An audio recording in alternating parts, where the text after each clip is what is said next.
Let's get started. Come on.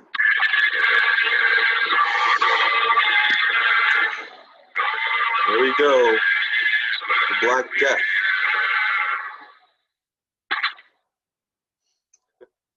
All right, guys. We're going to do our lecture on the Black Death, the Black Plague, and all the other types of plagues that happened during the Middle Ages. And again, right, make sure that as you watch this, as you go through this, you write down in your notes everything that is in bold, right, the black bold. Some of them will be in red, okay? Just look at everything that's in bold and then just write it down, all right? For today's notes on the Black Death, there's going to be an open note, open book quiz that is due by Tuesday morning. Okay, so make sure you take notes, right? Because then you can do the open note quiz more successfully. All right, well, let's get started. The Black Death, 1347 to 1351. Let's get going. Hope you guys like all the sound effects. It's from Monty Python, if you have any idea where that's from. They have a nice, awesome, hilarious skit on the plague, the Black Death, and the Middle Ages. So, again, let's do the notes, though. First of all, before there's even a Black Death, Europe is already hit with a massive famine. All right, so just imagine they probably didn't think it was going to get worse, but it does get worse, right? But the famine starts first from 1315 to 1357. So first of all, right, Europeans were very quick in using almost all of their fertile land, right? Arable land, land that could be farmed, right? They were farming all of it, okay? And so that's not going to work out really well for them, especially when crops fail, right? Because if crops fail and you're already using all of the arable land, there's no new farmland you can use, right, to make up from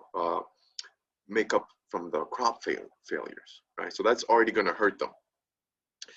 15% of the peasants in some villages in England are going to die. England probably had some of the worst cases there. And unfortunately, if your village, or if we're talking more personally, if your family is already starving, if your family is already unhealthy, that just makes you that much more, right, susceptible to disease. Right? We've seen that with COVID-19, coronavirus. Right? A lot of people who are suffering a lot from the virus or who are dying are those with underlying health conditions. Same thing during the Black Death, right? Same thing during the Black Plague. There's a famine, people are unhealthy. Once the Black Death comes, those people are definitely going to die, right? That's just the way it works. One reason, right, the decline of the manorial system is the plague, and we'll talk about why feudalism in general was hit hard, but specifically why the manorial system started declining during and especially after the plague. Right. But first, essentially, kind of eerily similar to COVID-19, right? The virus, the disease starts in Asia, specifically in Mongolia and China, right? And trade, specifically the Silk Roads, and all the various trade routes that eventually lead into Europe, right, bring the disease there, right? So very similar, right? Starts in Asia, makes its way throughout the rest of the world. In this case, though, obviously Europe is hit the hardest, right? But again, a lot of similarities. And again, make sure, right, that you write down what's in the bubbles, right? Make sure you take notes on that as well. As you can see there, the pattern and the route that the plague took. Right? And again, trade routes, they're nice because they allow for products and goods to be traded from place to place. You know, Greek wine can get to Paris. Parisian fashion can make it to other parts of the world. Spanish olive oil can make it to England. It's good for those reasons, but it's also very negative in that the virus also spreads along those routes, right? Because people travel along those routes, people bring the virus along those routes, right? So positives, and in this case, very bad negatives for trade routes here. The Black Death, as you can imagine, it's technically the Dark Ages, right? Some people don't like that term anymore, but you can imagine that during the Black Death, the Dark Ages got even darker, right? Chaos, death, looting, pillaging, people stealing, taking advantage of the situation, right? It's chaos. Let's take a look at specifically, right, the transmission of the Black Death, right? You can see there, fleas drink rat blood, carries the bacteria, bacteria multiplies in the flea's gut, right? And then eventually leads it to human beings, right? And then the cycle just keeps continuing, right? Because fleas can infect human beings too. Human beings interact with people, especially in big cities like London, Paris, Rome, right? And then the cycle just keeps continuing as more and more people interact with each other, right? You don't have to write what's on this slide here, so don't worry about this, okay? Don't worry about these bubbles here, this diagram here, right? But just observe, right, the trend, right? And in an age, right, where people didn't know a lot about virus and disease and sanitation and 21st century health requirements, right, you can imagine that it's going to spread even faster than what COVID-19 is doing right now. The bubonic plague, right? There's different types of plague. When we talk about the Black Death or the Black Plague, or the plague in general, right? There's different types. One of them is the one you see here, right? The bubonic plague. You can see there's some of the symptoms, right? A very, very famous, probably exaggerated cartoon of the bubonic plague, right? But you can see there's some of the symptoms, right? Fever, headache, right? One of the key things, though, right, was the swelling, right? The cartoon, or the painting, I should say, right, shows an exaggerated version of the swelling, right? The buboes, right? These little, basically massive pimples, if you will, were that, right? Swelling of the lymph nodes, right? Known as buboes, right? In some cases, in some extreme cases, right? Pus is excreting, they might be bleeding, right? And along with all these other symptoms, right? So not a pleasant thing, right? Not a pleasant thing, especially, remember, if you're an ordinary person, you're already starving, you're already unhealthy. Now you just, you add this on top of it as well, right? So the bubonic plague. Then you have the pneumonic plague, right? And this is besides the bubonic plague, right? This is the second most commonly seen in terms of the Black Death, in terms of different types of plagues, right? And you'll see there, right, on the slide, right, this is mostly an infection of the lungs, right, an infection of the lungs. So make sure you write that down.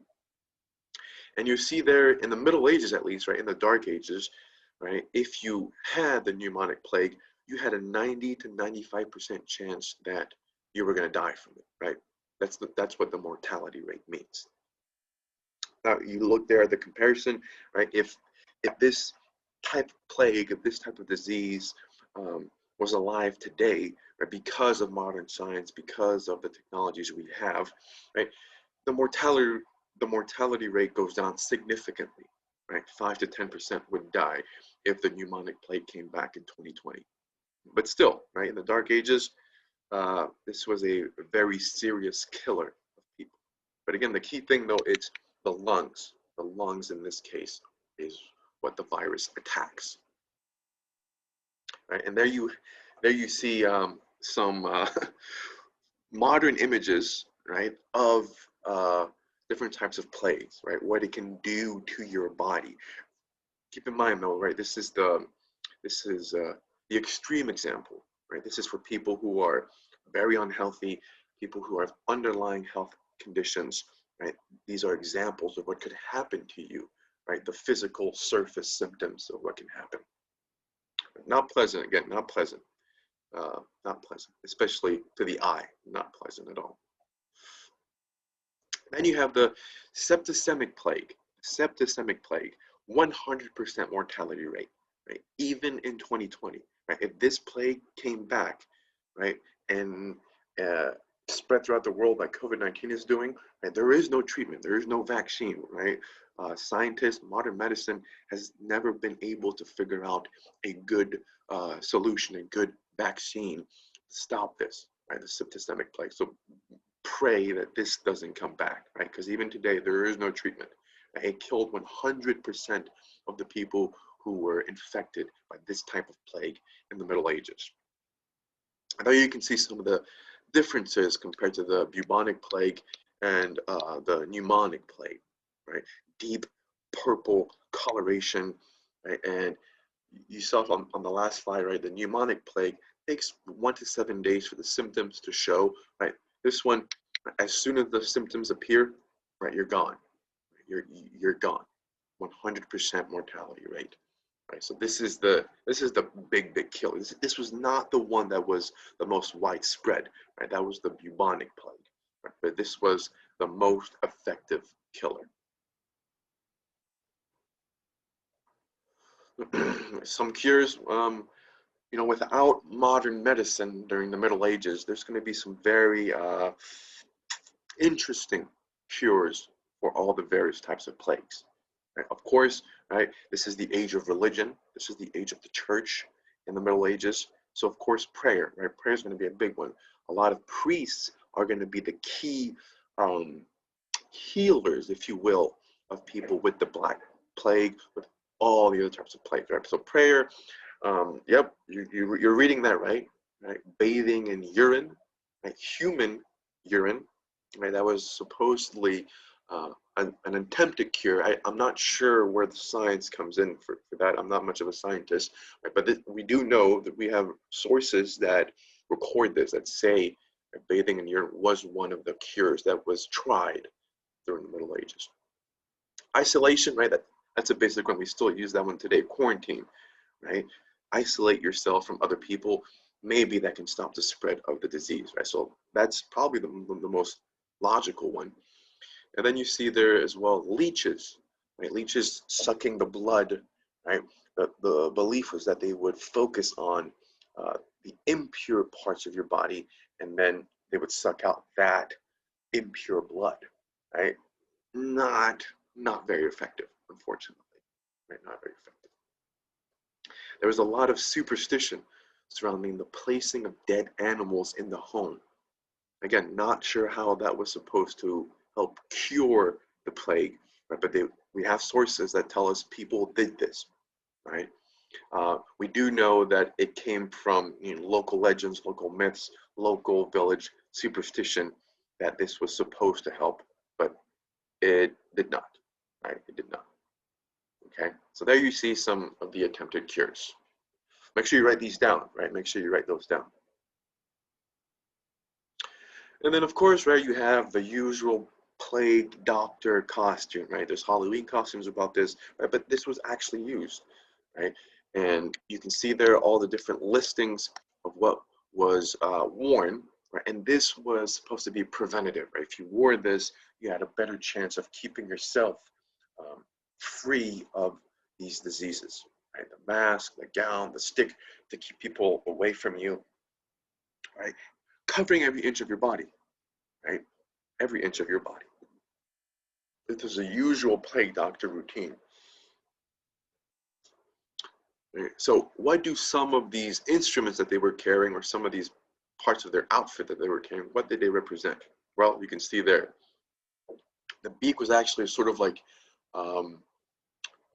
purifier, like an air purifier, where you stuffed the beak with some types of spices, usually lavender, herbs, perfumes, sometimes rosemary was a big one, right? And the belief was that, right, if you had those spices, those herbs, and those smells coming into your nose, right, that was all that was coming into your lungs, right? Not the air on the outside. Obviously, that's not true, right? Because there were still holes in the beak. You had to get air somehow to your lungs. So there's still holes and the air could still make it into your beak. Then, but a smell part, right? The tangible smell, right? That's what people were focused on, right? They believed that if you smell perfumes, if you smell rosemary, if you smell lavender, then that is all that came into your lungs, right? Not potentially, right, the airborne virus. Not true, obviously, but that's what was used. You can see the stick, right? Basically, kind of like a prelude to the 6 feet stick, right? Keeping people away from you, right? And then the hat, and again, right? This is the doctors of the time, though, right? This is the doctor. Not everyone was wearing this. Not everyone could afford this. Effects on the economy. Well, you can imagine that the economy for a little while, just like it's happening now, and people were forced to shut down businesses, right? The economy was hit hard, especially artisans, right? Artisan skills. What does that mean? Well, that means bakers, that means blacksmiths, that means shoemakers, that means leather tanners, um, that means stonemasons, anyone who works with their hands, right? They were hit the hardest, right? They're the ones with the small businesses that people went into a lot, right? And their skills and entire working class populations disappeared, right? Because they were some of the most vulnerable people uh, that could contract any types of the plagues. So, economy is hit hard, right? Extremely hard, right?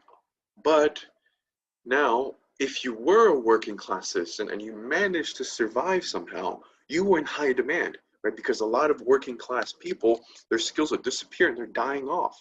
So if you're one of the few stonemasons left in the entire village, in the entire county, you were very lucrative. You can make a lot of money even though where people around you are dying from the plague.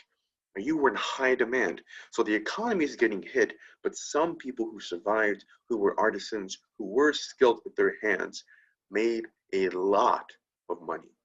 A lot of money. Right, again, people are dying. Right? The economy is getting hit hard in general, right? But there are some positive effects. Right? The manorial system is hit hard. Right? The Lord's estate is hit hard. Right? And serfs are no longer tied to one master. Right? And people are leaving the estates. People are leaving their Lord's land. Right? And the thing is, people felt comfortable leaving the Lord's lands because they realized that they could find work elsewhere, especially if that village, right, if that Lord's manor was very populated and had a lot of people, which people realized the more people you were around, the greater chance you had of getting the virus. People left and they would go to a smaller village. They would go to a smaller Lord's estate, right, and they would get hired immediately. Right? Work was in high demand. Right? Those who were able to survive, right, who were skilled, who were workers, were in high demand. Right? So because there's a high demand, lords are going to be willing to pay them more. Right? You can't afford not hiring the first worker you come across, and you're going to agree on what they demand in terms of wages because there's no one else. Right? There's no one else to come in and work for you. You have to pick up the first worker that you come across. Right? So some positive effects, if they're positive, even if they're selfish in nature, right? People are going to take advantage of this. People are going to request a lot higher inflated wages, right? But for them and for their families, that's a good thing, right? Especially in the middle of a plague. It's not going to work out too well for the church, however, right? For the Catholic Church, it's going to lose prestige, as you can see, spiritual authority and leadership. Why? Well, the church and priests and clergy promised cures, right? They promised that if you prayed, if you repented for your sins, if you confessed your sins, right, that you would be spared. Obviously, in many cases, that was not the case, right? Even those who prayed, those who repented, those who confessed their sins still died, right? And when people asked the church the reason for that, why would God allow this to happen? The main response, the main answer they got was this was God's will, right? And there was a lot of contradicting, uh, different priests contradicted each other, right? If you prayed, you could be spared. Some priests are saying, right, even if you pray, even if you repented your sins, you're still going to die because you're just a horrible sinner in general. So there's a lot of contradictions, right? And the church provided specific answers to why this was happening, but people weren't satisfied with it, right? Because people were still dying, right? You can be told that this is God's will, right? And you can be told that if you pray hard enough, if you confess your sins, you won't die. But then you notice around you, your family is still dying, right? So people aren't going to be satisfied with the answers that the church is giving them. So church authority, church spiritual leadership, church prestige is going to go down and decline. That trend is going to keep continuing after the Black Death, well into the Renaissance. Right?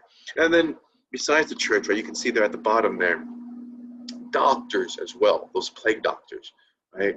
A lot of doctors unfortunately took advantage of this, right? They would make up magical potions, magical elixirs to cure and heal you of all diseases. And people bought these, right? Doctors sold them in the streets to people thinking that they were going to be kept from harm or cured, and they ended up dying anyway. Or someone that they loved ended up dying anyway, even after consuming one of these potions, one of these elixirs that the doctors were selling. So the church decline, right? Doctors and the medical profession in general also in the decline. So where do people turn to? Well, there's no one, right? There's no one to turn to. It's basically making sure you look out for yourself and you look out for your family at this point. That's all there is. That's all. Scapegoats, right? The Jewish population of Europe is going to be hit hard during the plague period. They're going to be blamed for it, right? Ordinary people are not going to be satisfied with church answers. They're not going to be satisfied with what the doctors are telling them to do. People are still dying. The human mind wants a reason, right? They want a specific reason, or in this case, someone to blame. The entire Jewish population is going to be blamed, unfortunately, for the Black Death in Europe, right? There's going to be rumors that Jews are bringing in rats, right, on purpose, breeding rats on purpose. There's going to be rumors that Jews are poisoning the water supply in European towns, poisoning wells, right? Poisoning water wells, poisoning the food supply. They're going to be blamed for this. There's no evidence at all whatsoever, obviously, that Jews were doing this, but they are going to be used as scapegoats. You're going to get the rise of what are called pogroms, right? Led by the flagellants, people who whip themselves, right? With whips. The belief was from the flagellant perspective that if you experience the pain that Jesus went through when he was scourged and tortured by the Romans, then you were more pure, right? And you were more virtuous, and you were a better Christian. And so these guys, these flagellants, would whip themselves right, in the middle of the street.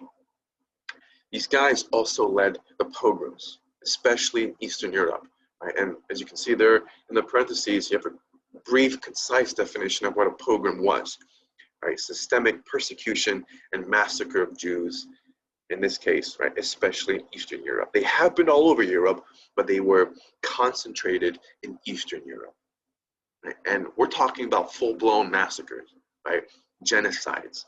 Entire Jewish towns, entire Jewish populations were massacred, right? Either burned to death or buried alive or just killed, right? That's pogroms. They were the scapegoats. And in this time period for the Jews as well, you're going to get the first visible identification marks, right?